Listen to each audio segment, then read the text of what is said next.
My name is Malik Rowe, 34 years old, 12 years deep into a career I built from scratch in fintech.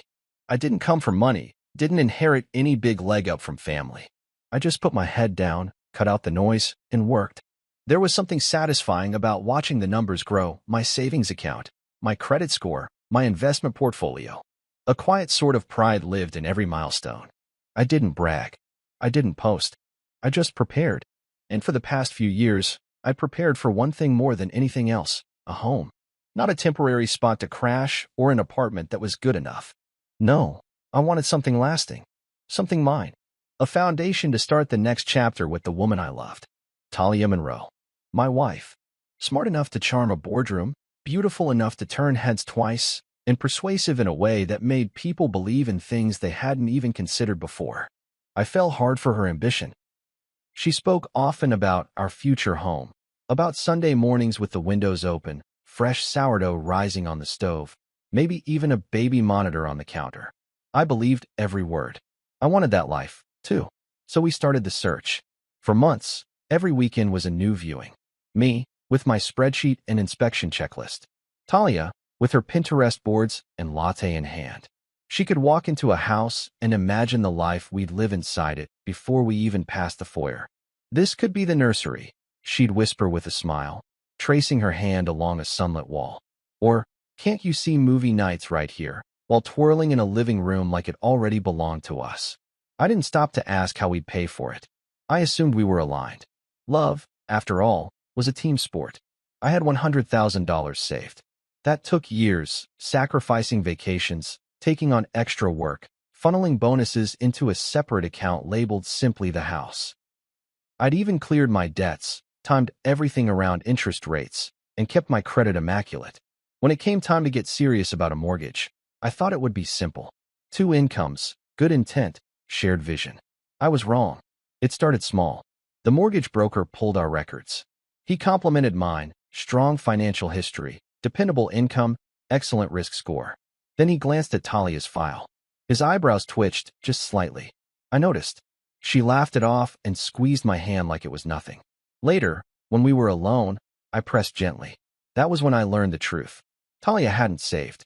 She had credit card debt she never mentioned. Her income, freelance PR work, was inconsistent at best. There was no financial contribution she could make that would help secure the loan. Only mine counted. My finances. My responsibility. My risk. I stared at her across the table that night, searching her face for a sign of guilt or hesitation. But she just looked certain. Like she knew I'd do it anyway. And the truth?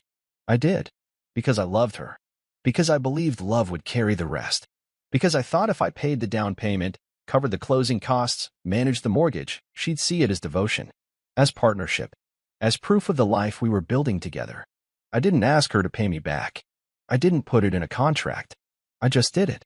We found the house, a modern craftsman just outside the city with arched doorways and a backyard big enough for everything we'd ever talked about. I signed the papers. Transferred the funds. She cried when we got the keys. She danced barefoot through the foyer the day we moved in. She posted selfies on the porch, tagged it, our forever start. And I stood there, watching her, thinking this was what trust looked like. That was before the question. It was a week after we'd settled in, half the boxes still unopened. I was tightening a light fixture in the hallway when she padded up beside me in socks and asked it, casual as anything. So, when do I get added to the deed? Just like that. Like it was inevitable. Like it was obvious. And something in my chest paused. I looked at her slowly, unsure I'd heard right.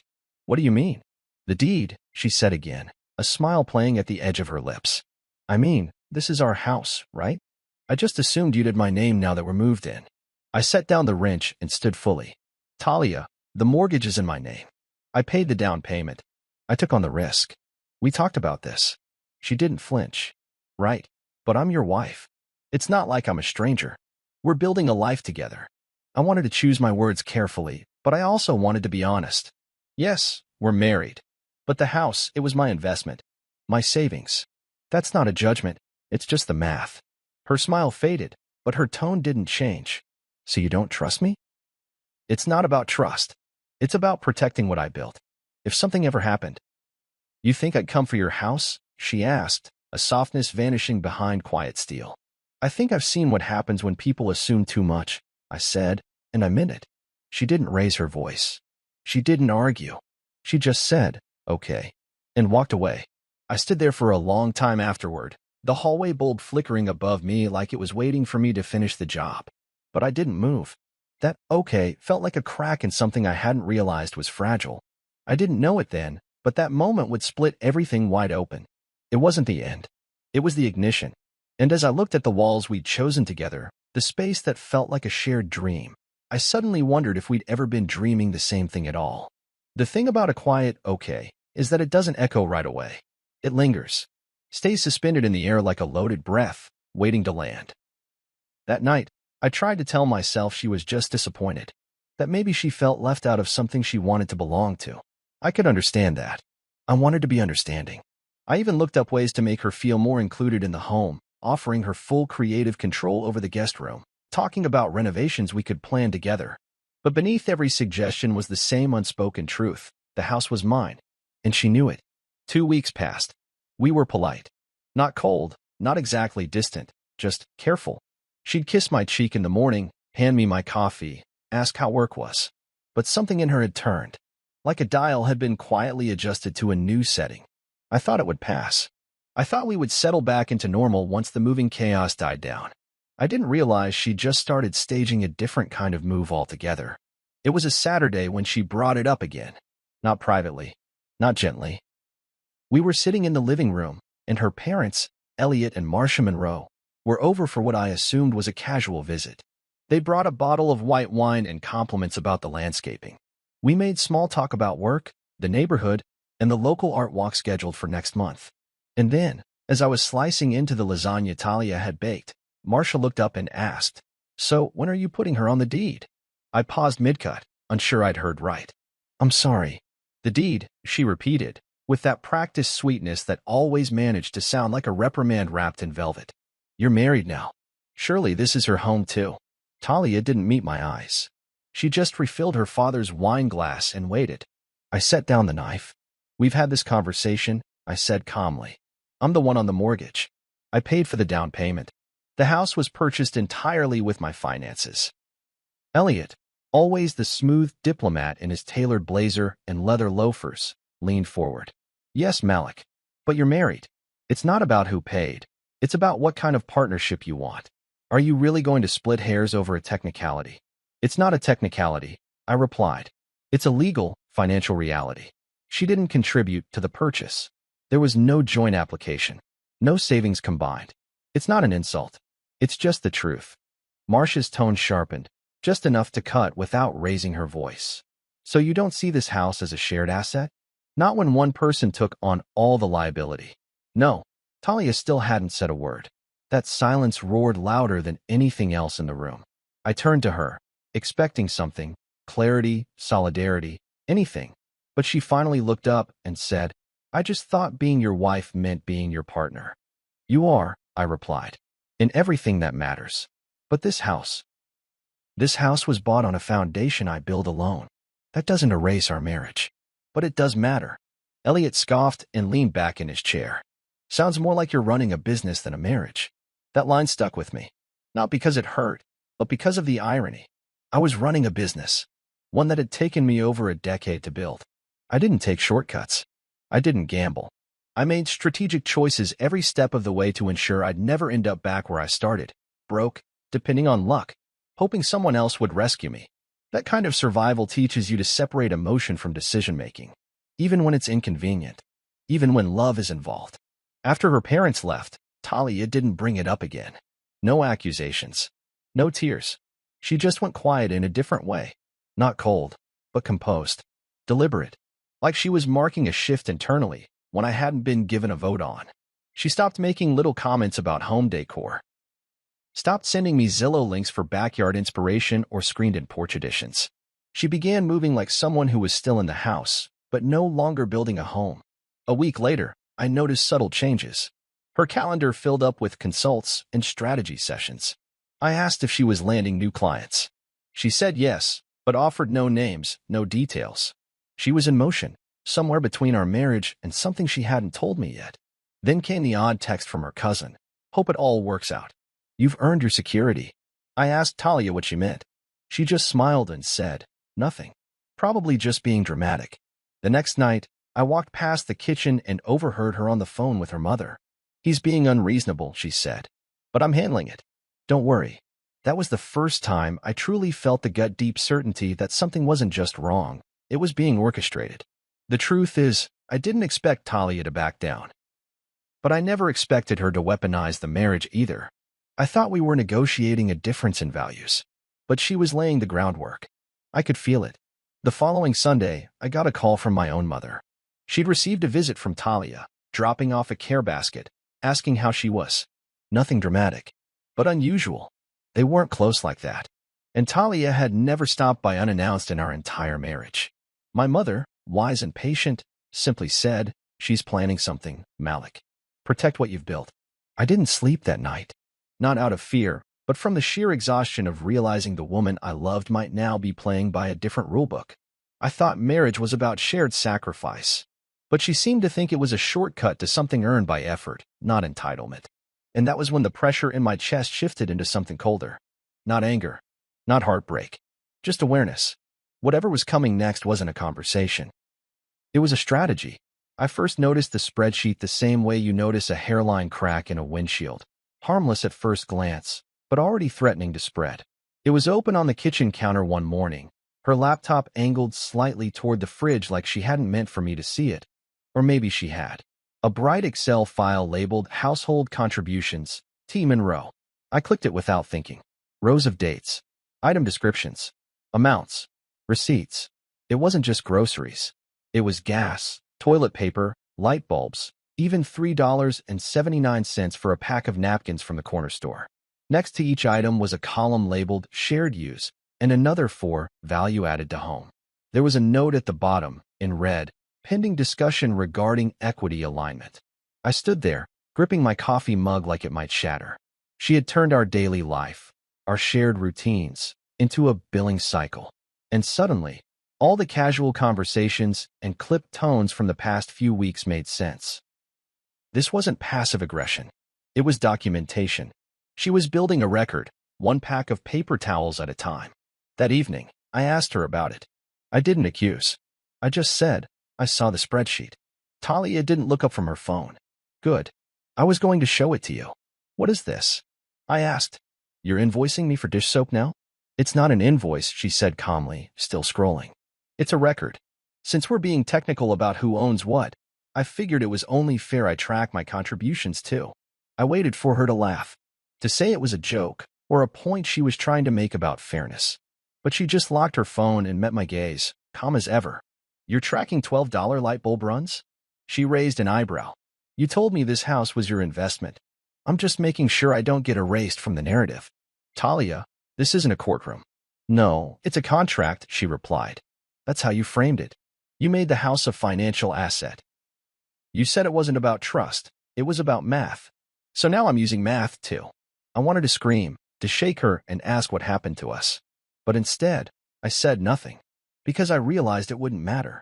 She had drawn a line I hadn't even seen coming. And once someone switches from partnership to accounting, love starts suffocating under the weight of receipts. Things got worse from there. She insisted on splitting every expense down the middle. Not just big things, everything. Netflix, laundry detergent, even coffee filters. We weren't roommates. We were accountants masquerading as a married couple. And the worst part? She said it all with a straight face. If this is how you define fairness, Malik, she'd say, then let's be fair. At night, she stopped reaching for me. She moved her pillow closer to the edge of the bed. If I brushed against her in my sleep, she'd shift away like I was made of fire. But during the day, she played the role well enough. To others, we were fine. Happy, even. At brunch with her friends, she'd laugh at my jokes. She'd wrap her arm through mine at the art gallery. But once we were behind closed doors, she was all structure, no soul. I tried to reach her one night, really tried. I sat her down in the living room, the same room where we'd once dreamed of painting the walls together, and said, I miss you. Her face didn't change. I'm right here. No, you're not, I said. You're building a case. You're collecting receipts like they'll buy you something you don't want to earn. She stared at me for a long moment, then said, You made me feel like a tenant. I blinked. How? You own the house. You make all the decisions. You remind me at every turn that I don't have a stake in it. So yeah, I started keeping track. Because if I'm just a tenant, then maybe I should be compensated when I leave. I couldn't believe what I was hearing. Talia, I never made you feel that way. I protected an asset because I had to. I spent years saving. I didn't want to risk everything on emotion. That doesn't mean I don't value you, but not enough to put me on the deed. No, I said, and it hurt to admit it, because you didn't help pay for it. And you knew that when we bought the house. She shook her head, her voice quiet but razor sharp. You don't get to decide what counts as contribution. Emotional labor, effort, support, I've carried weight in this marriage, too. I'm not denying that, I replied. But this house? It's tied to my name, my debt, my risk. You keeping track of toilet paper doesn't change that. She stood, not in anger but with finality. Then maybe we should both be honest about what this is now. You want a ledger? I'll keep one. Just don't be surprised when I use it. That night, she didn't come to bed. I heard her moving around in the guest room, folding sheets, typing on her laptop. That quiet, mechanical clicking felt louder than any fight we could have had. She wasn't yelling. She wasn't pleading. She was preparing. And that's when it hit me, not all betrayals come loud.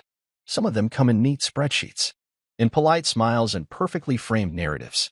Some of them slip in through the cracks you thought were just misunderstandings.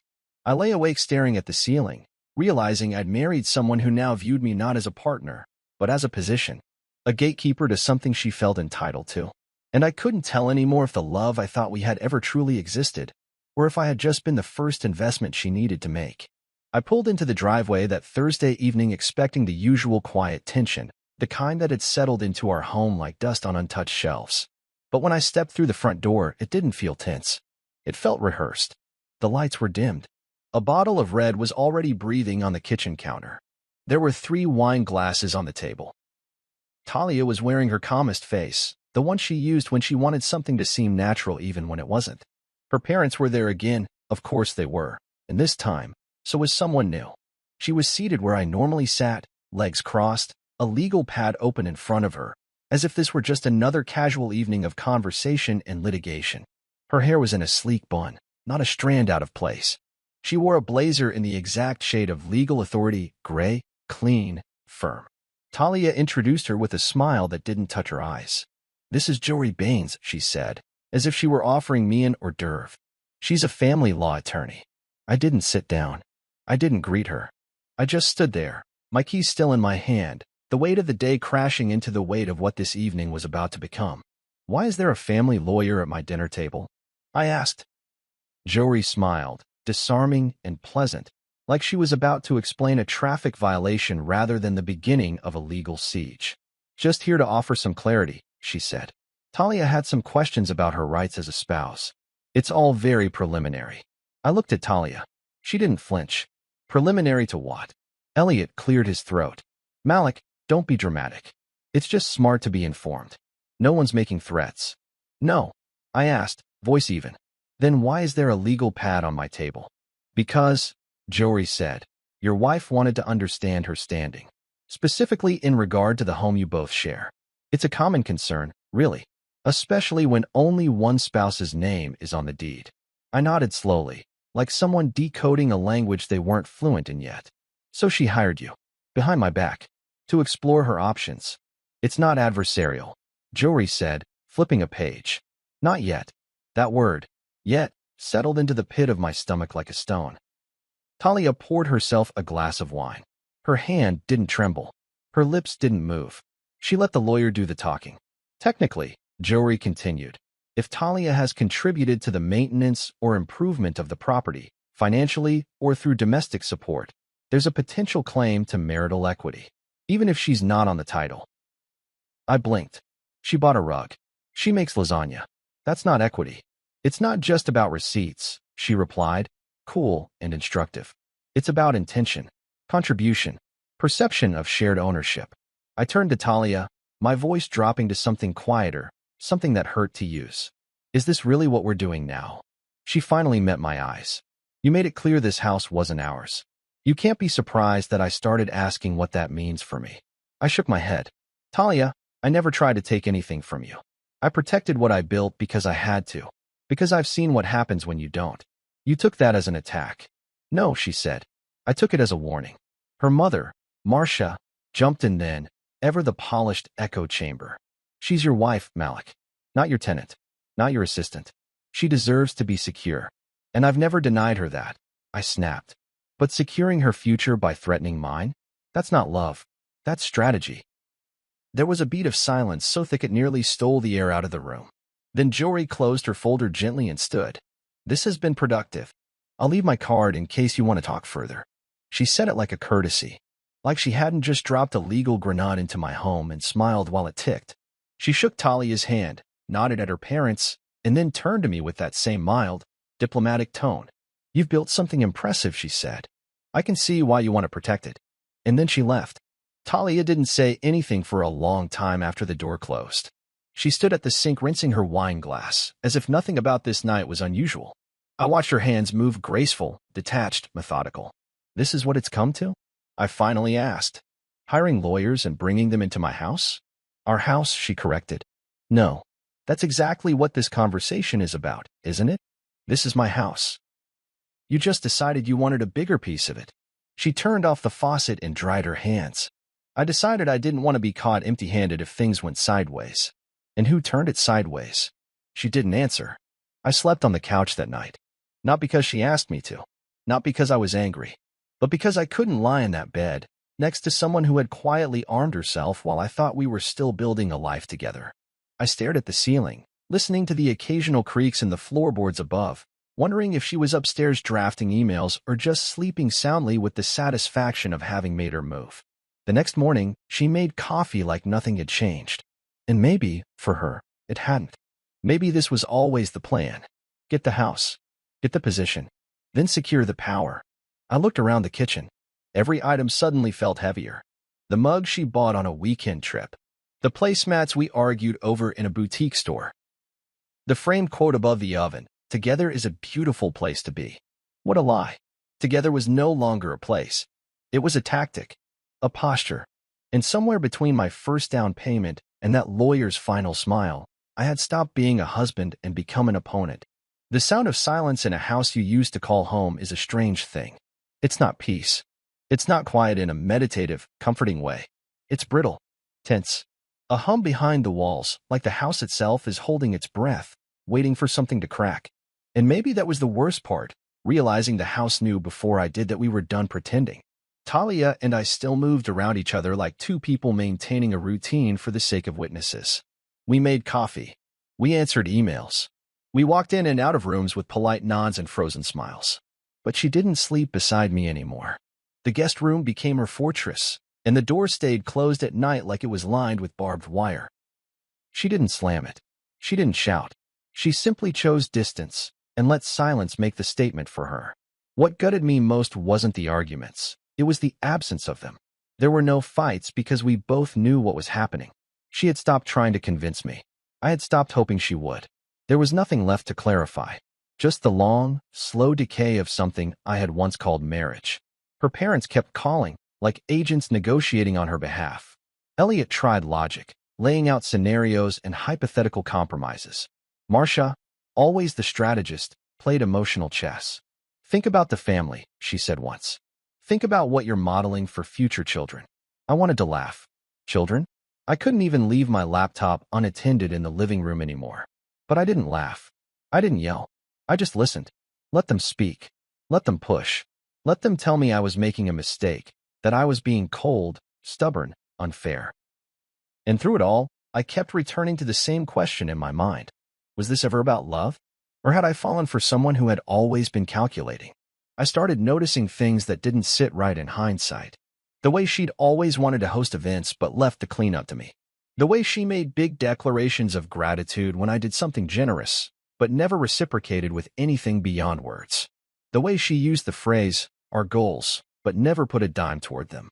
Maybe I had confused charm with character. Maybe I had mistaken beautiful language for genuine intention. The night everything shifted, I wasn't looking for a reason to doubt her. I wasn't playing detective. I just needed to use her laptop. Mine was in the office charging, and I was halfway through an invoice I didn't want to lose momentum on. Her MacBook was open on the kitchen island, unlocked. I figured I'd open a browser, send an email, be done in 5 minutes. But an Outlook notification pinged in the corner, an email from Jory, the lawyer. It wasn't the subject line that stopped me. It was the preview. Per our last conversation, I've attached the revised draft agreement including the constructive trust language and asset valuation matrix. Let me know if you'd prefer to ease in the conversation using the narrative prompts I provided. I froze. My fingers hovered above the trackpad, and a chill passed through me that I couldn't name. I clicked. It wasn't just a document. It was a blueprint. A strategy guide on how to position our interactions in a way that would create legal openings for her claim. Word-for-word suggestions of what to say to imply shared ownership, to hint at mutual promises, to construct a history that supported her side of the fight. It wasn't just dishonest, it was rehearsed, calculated, choreographed like a courtship with the court system itself. There were emails going back weeks, draft versions of settlement offers, notes on my temperament, even references to our conversations framed in ways I barely recognized. She'd been coached, not confused, not afraid, just prepared. I stepped back from the screen, nausea creeping up my throat. That's when I saw the envelope in the drawer. It wasn't hidden well, just tucked behind some old birthday cards and spare pins. I wouldn't have opened it if I hadn't already been gutted by everything else. But I did. Inside was a note she'd written to herself. Simple. Neat. A list of reminders. Need leverage. Deed equals security. Emotional neutrality equals advantage. That broke me. Not because she wanted a claim to the house. Not even because she went behind my back. But because nowhere on that page, in that email thread, in any of those strategic moves, did I see me. Not us. Not love. Just assets. Angles. Leverage. Security. She hadn't been trying to protect a future. She'd been trying to secure an exit plan. And suddenly, every memory, every date, every laugh, every whispered dream, felt counterfeit. Like I'd been loving someone who had never really loved me back. Someone who had studied me, mapped me, used the language of intimacy like a tool for access. I sat in the kitchen we had once called ours, and it felt like a stranger's dining room.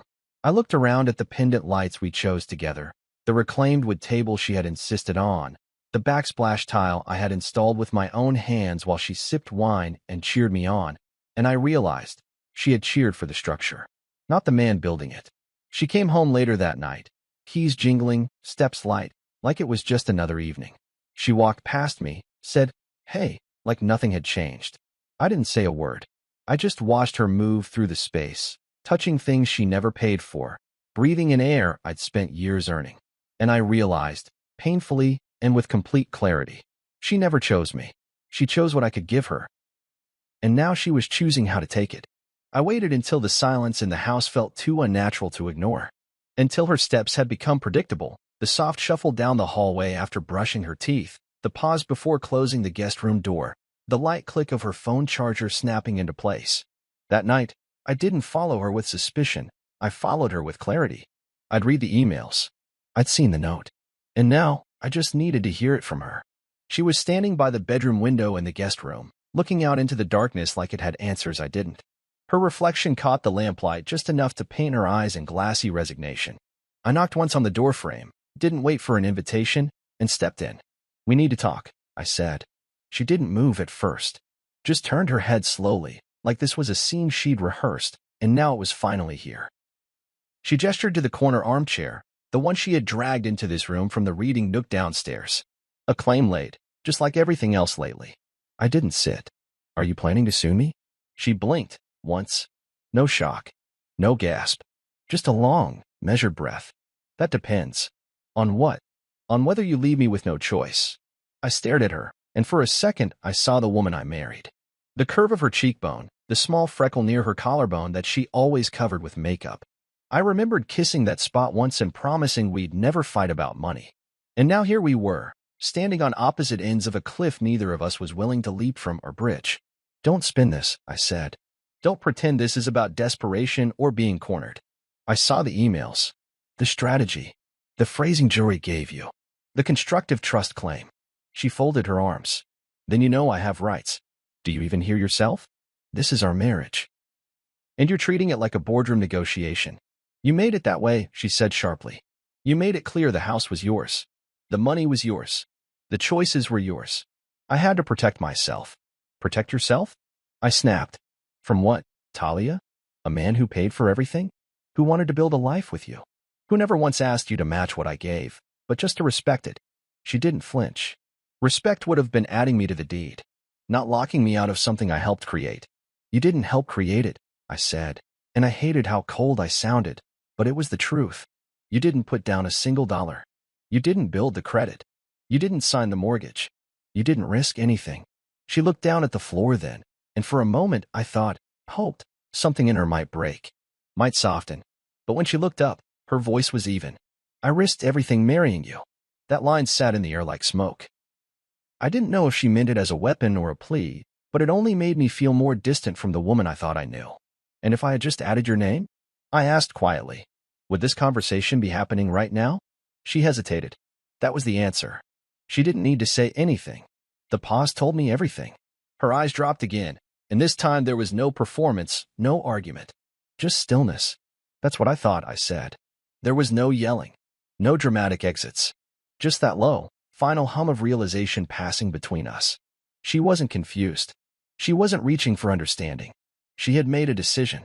This wasn't a reaction. It was a position. I turned to leave, but before I crossed the doorway, she said, I never wanted it to be like this. I paused, my hand on the frame. Then why did you make it like this? I didn't want to feel powerless, she said. I didn't want to wake up one day and have you decide everything without me. Then maybe you should have built something of your own instead of trying to rewrite mine. That was the last thing I said to her in that room. She left the next morning before I woke up. I heard the front door close around 7:30 a.m., the quiet kind of close, not the angry kind. There was no suitcase, no slam drawers. Just the silence that follows when someone decides they're done negotiating. Her car was gone from the driveway. Her coat from the hallway hook. The guest room still smelled like her shampoo, but that faded by sunset. I stood in the foyer for a while that day, just watching the sunlight move across the hardwood. The same floor we'd once danced on after moving in. No music, just laughter and socks sliding across polished planks. That memory didn't even feel like mine anymore. It felt borrowed, like something I'd witnessed in someone else's life. I didn't call her. She didn't text. There was no formal goodbye, no apology, no attempt to fix it. Because there was nothing left to fix. Whatever had existed between us had already been dissected, filed, and reduced to leverage. What haunted me most wasn't the betrayal itself, but how cleanly she'd planned it. How strategically she'd maneuvered her silence, her charm, her timing. How easily she shifted from love to litigation in her mind without ever looking back. And yet, some part of me still wanted to believe she was just scared, that maybe she felt cornered, that maybe she had been afraid of being left behind. But then I remembered that pause, that moment when I asked what would have happened if I had just added her name. And in that pause, she didn't see me. She saw the house. That was all I needed to know. When she left, the house didn't feel empty. It felt staged, like a model home that was never really meant to be lived in. Just walked through, admired, and then sold off to the next dreamer. I moved through the room slowly, like I was walking through someone else's memory. Every light switch she'd labeled with her neat handwriting. Every throw pillow she'd fluffed just so. The faint scent of her citrus lavender diffuser still lingered in the hallway. And yet, without her body moving through the space, it all felt artificial. Set dressing for a marriage that had already ended long before the door ever closed behind her. I used to think time would heal something like this, that the absence would help me breathe again. But instead, it felt like her presence had soaked into the drywall. I'd walk past the kitchen island and hear echoes of her laughter during our first breakfast here. I'd brush my teeth and remember her humming to herself in the doorway, teasing me about my serious face. I hated that my mind still painted her as soft when she'd left nothing but cold calculation behind. And that's when I found the envelope. I wasn't looking for anything. I wasn't snooping. I was reorganizing a drawer in the hallway console, trying to busy myself with the illusion of order. I lifted a bundle of old greeting cards and spare batteries, and there it was. A plain white envelope, sealed but unmarked. My name wasn't on it. Hers wasn't either. Just a thin slip of paper inside. I slid it out, unfolded it, and read the neat block letters she always used when writing to herself. Need leverage. Deed equals security. Emotional neutrality equals advantage. That last line hit harder than anything else. Emotional neutrality equals advantage. She hadn't just been strategizing about assets. She had been practicing how not to feel, training herself to be calm, indifferent, unaffected, so she could play this like a game of chess, not a relationship unraveling. It didn't hurt the way I expected. There was no sharp sting, no rage boiling over. Just a cold clarity, like a window being opened after weeks of stale air. She had been preparing for this far longer than I had realized. While I was still believing we were recovering, she had already gone to war. Quietly, with spreadsheets, with lawyers, with smiles that no longer meant what they used to. That note didn't mention our love, our plans, me, just the house, just the deed, just the strategy. I folded it back up and put it in the fireproof lockbox in my office. Not out of sentiment, but evidence.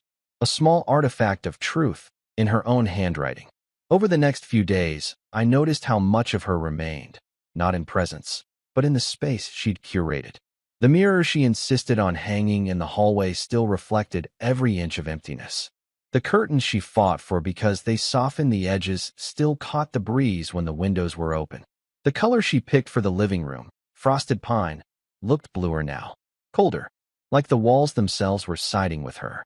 I considered repainting, tearing down every choice she'd made, but I didn't want to erase her. I wanted to understand what she had actually left behind. That Saturday, I sat on the kitchen stool with a glass of bourbon and a notepad. I went room to room, listing what she brought into this house. Not emotionally, literally. Every item, every purchase. I noted what she took with her and what she left behind. The rug in the living room, the wall clock in the hallway, the espresso machine gone, the pillows gone. Half the art still here, like she forgot or just didn't care. But it was what she didn't take that stayed with me. The small, ceramic bowl we bought together in Asheville during our second anniversary trip. The playlist we made during the painting of the guest room still lived on my Spotify account under Home Vibes. A recipe card with her mother's peach cobbler recipe tucked into the back of the pantry. Things she could have easily packed, chosen to reclaim. She didn't. It wasn't carelessness. It was a decision. She left them like someone vacating a furnished rental. No attachments. I sat down at the table we had picked together, a piece we saved for, measured for, drove 2 hours to get, and stared at the place where she used to sit. Her wineglass ring still faintly visible on the surface. And I whispered out loud, "Did you ever choose me?" Because that's what kept cutting me in the quiet moments. Not that she left. Not that she tried to claim something that wasn't hers. But that she might have never been here for me in the first place. Maybe the house had always been the prize. The marriage? Just a means to secure it. People say love blinds you. But I wasn't blind. I just kept choosing to see what I wanted. The charm, the warmth, the ambition. I thought we were aligned because we shared visions. But in reality, we only shared destinations, not the roads, not the effort. I paid in full. She packed a suitcase. By the time night fell, I had boxed up most of what she left behind. I didn't do it with anger.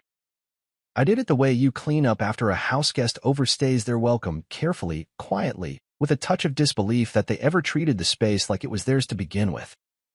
I didn't reach out. There was nothing left to say. No final text, no attempt at closure.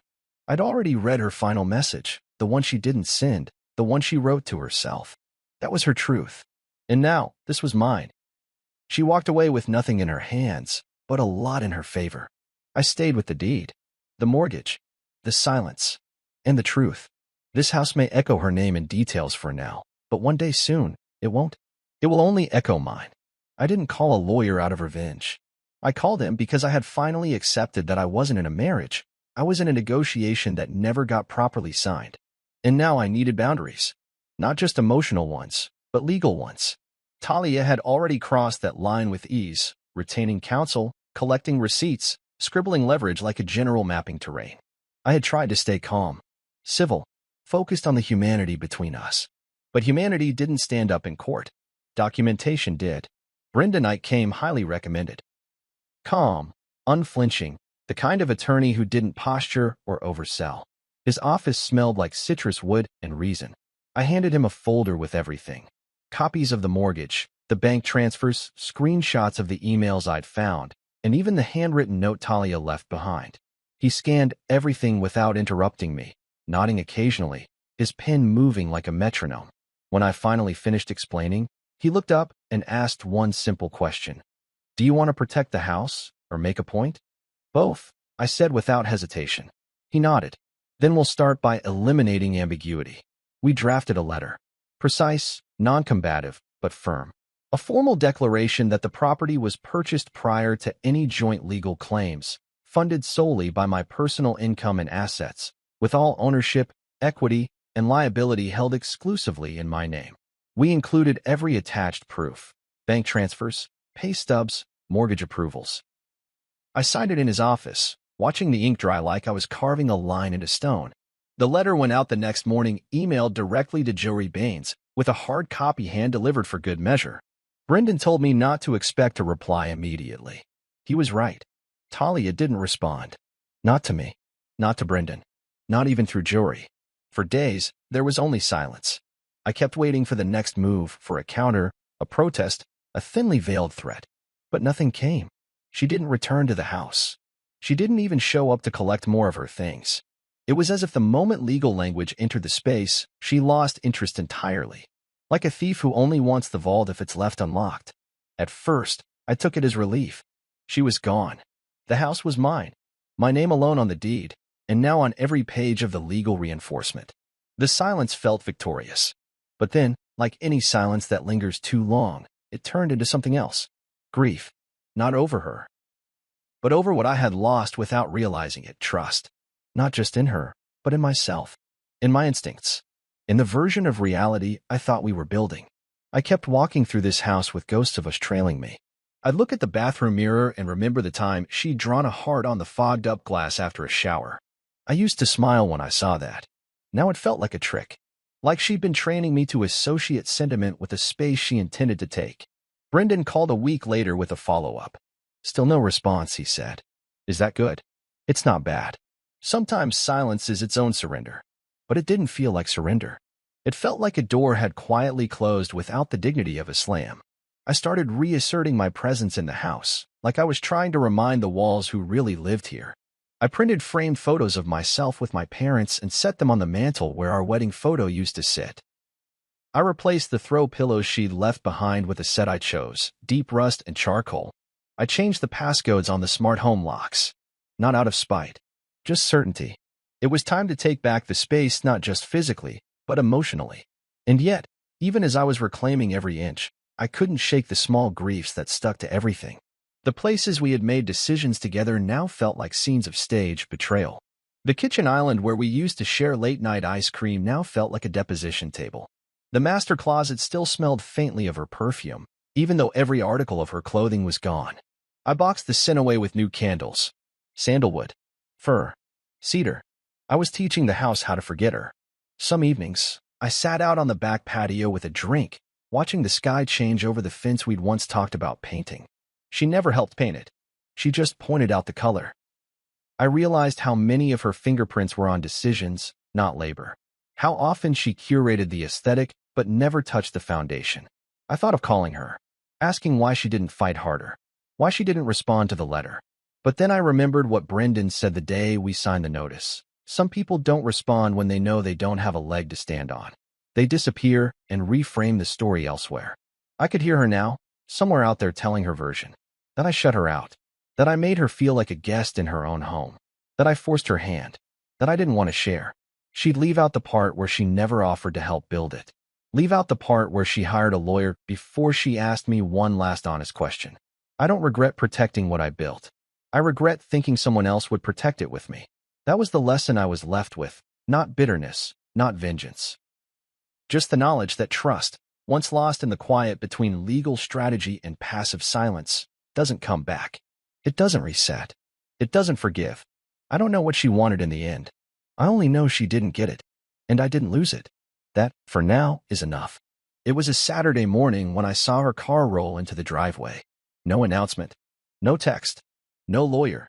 Just the familiar hum of her engine and the soft crunch of tires on gravel. I watched from the kitchen window, coffee in hand, bracing myself. For weeks, I'd lived in the quiet aftermath, sorting through emotions like receipts, folding up every piece of the life we shared and placing it in metaphorical boxes.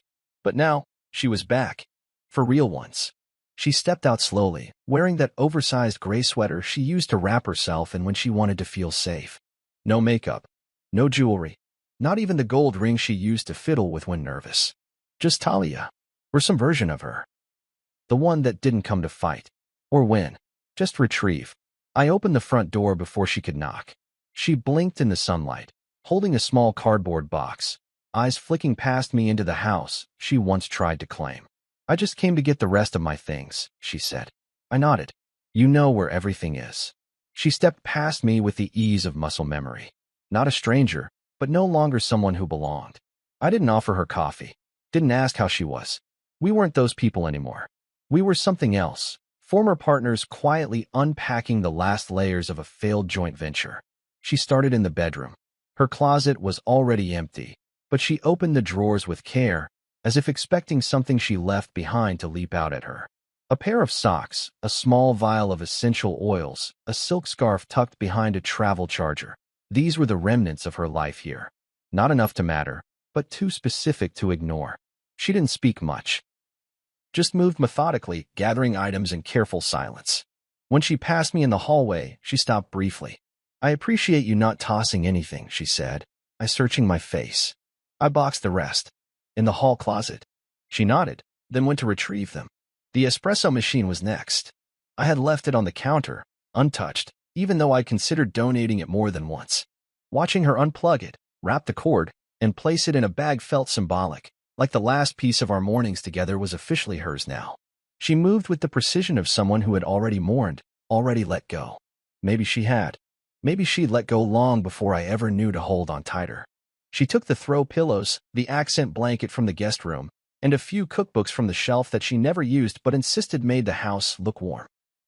I stood by the front door the entire time, not blocking it, but making it clear I wasn't going to follow her around like some forgotten echo of a husband. Then she stood in the middle of the living room, arms at her sides, and turned a slow circle. Her eyes took everything in, the new pillows, the absence of her art, the photo of my parents on the mantel. And I watched her realize, in real time, that this house had begun reshaping itself without her. This could have been ours, she said finally, voice low but sharp enough to slice through the space between us. No, I replied. It was always mine. You just lived in it. She blinked, lips parting like she might argue, but nothing came. No defense. No insult. Just breath. She didn't cry. She didn't apologize. She didn't reach for me. She turned, walked to the door, and stepped outside with her things. The sun caught her hair, and for 1 second I remembered how beautiful she looked the day we first walked through this house together. She had turned to me in that empty foyer and said, I can feel it. This place will know us. But it didn't. It only knew me. She loaded the last box into her trunk, closed it gently, and paused beside the driver's door. I won't come back, she said, not looking at me. I know. I guess. I just wanted you to know that none of this was easy. I let that hang in the air for a second, then replied, it was a lot easier than it should have been. Her jaw tightened, but she didn't respond. She got into the car, started the engine, and pulled away. And this time, the door felt permanently closed. I didn't feel victorious. I didn't feel vindicated. I felt finished. I went back inside and opened the hall closet. Only 2 boxes remained, things she didn't care enough to collect. A few books. Some miscellaneous wires. A framed print she always meant to hang but never did. I loaded them into the trunk of my car and drove them to her sister's house. I didn't stay. Didn't ring the bell. Just left them on the porch and texted. Left a few more things for Talia. Done now. She didn't reply. Driving back, the sun was setting, casting the road in a gold that almost made everything look softer. But nothing about this was soft. It was jagged and dry and final. Back at home, I walked through every room again. The emptiness wasn't loud now. It wasn't aching. It just was. Neutral. Like the house had exhaled. Like I had. I stood in the center of the living room. The same room where I had once imagined our future unfolding. And I didn't feel the need to change it all right away. Not yet. Maybe later I'd repaint. Maybe I'd redesign. But for now, I needed to sit in this moment. In this version of the house that finally reflected the truth. No more pretending. No more negotiating. I kept the house, but I lost the marriage. And oddly, that didn't feel like a loss anymore. It felt like a reset. Like the real beginning was just now. 6 months. That's how long it's been since she left. Since the door closed without a backward glance. Since I stood in the echo of her exit. not knowing whether I'd been spared or abandoned. 6 months of silence, of no-contact peace, of unanswered questions, learning to live without answers. And now, this house finally feels like what I intended it to be from the beginning, mine. It started with the walls. I painted the living room a deep slate gray, bold, grounded, unapologetic. Gone was the frosted pine she insisted on, the airy shade she claimed would bring light into the space. I didn't want light anymore. I wanted truth, texture, something that didn't pretend to be soft when everything behind it was sharp. I moved the couch to face the opposite wall, swapped out the art, bought a bookshelf I'd been eyeing for 2 years but put off because she thought it looked too heavy. That was the point now. I wanted weight. I wanted the space to feel anchored. The guest room, her old refuge, was next. I made it my office. Not a vague workspace with a desk and a dusty printer. A real, functioning nerve center for the life I now lived on my own terms. I installed floating shelves, framed certifications I'd never bothered to hang before, put up a whiteboard to map out fintech architecture designs I used to only sketch in notebooks. It was mine now, not just because she no longer slept there, but because she never really saw it as anything more than her escape hatch. Funny how some spaces only start breathing after the wrong person stops using the air. Even the kitchen changed. I replaced the bar stools with sturdier ones, traded the fake marble utensil holder for something industrial, functional, clean. I tossed the cute mugs with cheesy quotes and bought a full matte black set. Now, when I drink coffee in the mornings, I feel calm, not cautious. I don't wonder what subtext lives in her silence. I don't feel like I'm trying to earn space in my own home. It's hard to explain what peace feels like after a war you didn't know you were fighting. There's no parade, no applause, just stillness. And that stillness, I've come to learn, is more valuable than any illusion of love. Some evenings, I sit on the patio, the one I built with my own hands, and watch the sun fold behind the trees. I keep a bottle of bourbon out there now, and some nights I pour a glass and just exist. No performance, no pretense, just breath and sky and the sound of a life that belongs to me. The house is quiet, yes, but not empty. It's full of reclaimed dignity, full of rooms that no longer whisper apologies to someone who never deserved them. Friends ask if I'm seeing anyone. I tell them no, not because I'm bitter or closed off, but because I'm busy falling back in love with clarity, with control, with knowing that everything around me reflects who I am and what I value. I don't need to fill the silence with someone else's voice just to feel less alone. I've learned that loneliness isn't the absence of people, it's the presence of someone who makes you question your worth in your own life. I've started hosting again. Nothing extravagant. Just a couple of close friends, food, laughter that doesn't feel forced. No more calculating glances from across the table. No more pretending to be a united front while privately crumbling behind closed doors. One of my friends, Darren, brought his fiancée over last weekend. As they toured the house, she said, "It feels like this place knows you." I smiled. Because it finally does. Talia hasn't reached out. Not once. No emails. No texts. No sly comments through mutuals. At first, I thought she might show up again, try to renegotiate her way back into relevance. But that never happened. She vanished with the same strategic grace she once used to infiltrate my life. And in some ways, that's the closure I needed. Not a conversation. Not an apology. Just her absence becoming permanent. People often say that time heals all wounds. I don't think that's true. I think time just teaches you how to stop bleeding over people who never carried a bandage. I don't miss her. I miss who I thought she was. I miss the version of us I believed in. But when I really sit with it, when I trace every event, every shift, every careful deception, I see it for what it was. She wasn't trying to build a home with me. She was trying to be written into the deed. That realization used to ache.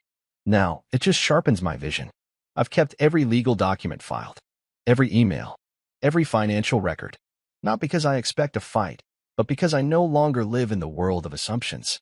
Brendan, my lawyer, checked in recently, asked if I'd like to pursue any further protections, like a living trust or additional clauses tied to future relationships. I told him yes. Not because I plan on living behind a legal barricade, but because I'll never again ignore the value of what I've built. And I built something good, something stable, something I can walk through every day without flinching. Every corner of this house tells the truth now. No illusions. No manipulation masked as intimacy. Just walls that hold their shape, floors that carry my weight, and rooms that reflect the man I am, not the version someone else tried to carve me into. Sometimes, I'll pull out the box from my office, the one with her note, her strategy, her list of leverage points. I keep it not out of bitterness, but as a reminder that love, when weaponized, ceases to be love at all. That people who prepare for war before discussing peace aren't partners, they're opponents. But I won't let that story define me. This is my house, my future, my peace. And it was earned, not gifted, not shared, not borrowed. Mine, at last.